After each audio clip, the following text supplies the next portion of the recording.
Maintenant, le vœu numéro 60, relatif à la sensibilisation publique à l'histoire du crocodile Éléonore par le musée des égouts de Paris. Et la parole est à monsieur René-François Bernard du groupe Changer Paris. Merci, monsieur le maire. Mes chers collègues, comme je l'ai évoqué en 8e commission et comme l'a rappelé à l'instant, ça a été rappelé par son président, cher Alexis, notre groupe Changer Paris, à l'initiative de sa présidente, a mis en place un groupe de travail pour répondre à l'urgence de proposer des réponses opérationnelles au service du bien-être de l'animal en ville.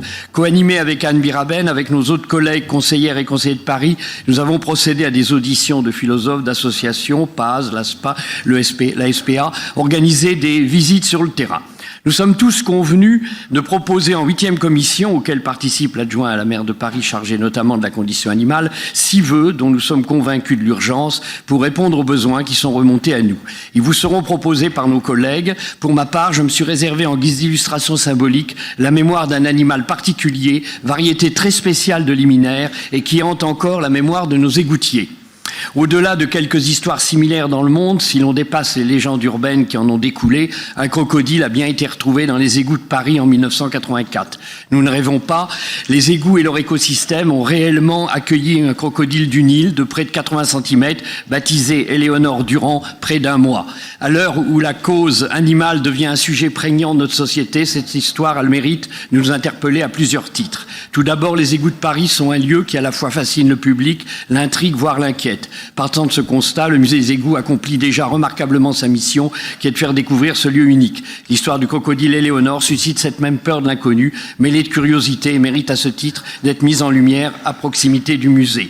Ensuite, cette histoire souligne le rôle prépondérant des animaux dans notre environnement et leur résilience. Capables de survivre dans des environnements urbains hostiles, ils ont leur place parmi nous. Ce devoir envers le vivant, ce devoir de partage de l'espace public avec les animaux de diverses espèces, nous avons tendance à l'oublier.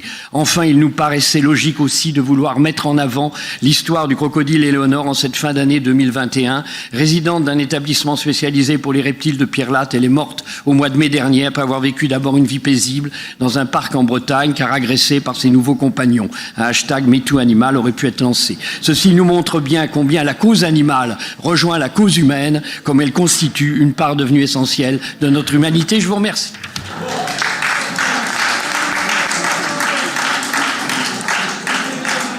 Merci beaucoup pour la présentation de ce vœu. Je vous ai laissé dépasser les 2 minutes, mais ça le méritait. Pour vous répondre, je donne la parole à Colombe Brossel. Merci beaucoup. Merci, monsieur le conseiller. Nous nous sommes battus entre adjoints pour savoir qui allait répondre à ce vœu. Et je suis très heureuse d'avoir remporté ce combat et de pouvoir y apporter évidemment un avis favorable. Pas uniquement parce que les occasions qui me sont données d'avoir des moments de légèreté dans ce conseil sont rares et donc je profite évidemment de chaque occasion qui m'est donnée, mais aussi parce que ça me permet bien entendu de pouvoir vous appeler les uns et les autres, ceux qui sont ici, ceux qui sont au Webex, cher public, de vous encourager. La semaine prochaine, il y aura des congés scolaires à aller visiter le musée des égouts. C'est un endroit absolument formidable. Il vient de réouvrir après des travaux importants, une adaptation de la muséographie.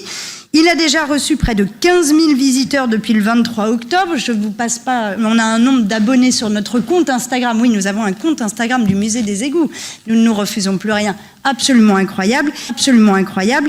Et au-delà de la plaisanterie, le musée des égouts, d'abord vous visiterez un égout, et en soi c'est déjà assez intéressant, mais c'est un musée qui est repensé pour sa dame siècle, puisque, je le répète, je sais, c'est pas glamour, mais la transition écologique dans notre ville passera notamment, me regarde pas comme ça Yann, tu as l'air très intrigué, passera notamment par la question de la réduction des déchets, et par la question de l'assainissement. Si nous pourrons nous baigner dans la Seine et dans la Marne à partir de 2024, c'est bien parce que nous aurons travaillé sur les questions de l'assainissement. Donc allez découvrir tout ça au musée des égouts et bien évidemment, nous sommes tous très favorables à pouvoir garder dans la mémoire de Paris Éléonore, dont vous avez rappelé la triste fin, mais voilà, 38 ans de belle vie de crocodile, c'est finalement pas si mal.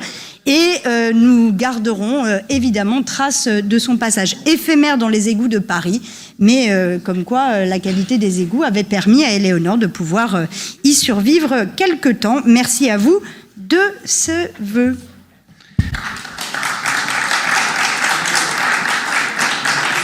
Merci beaucoup Colombe Brossel. J'en profite pour saluer les élèves du lycée Turgot qui vont donc passer leurs vacances au musée des égouts de Paris. Vous êtes où? Vous êtes de quel côté? Là? Là également. Parfait. Vous pouvez les applaudir. On a applaudi...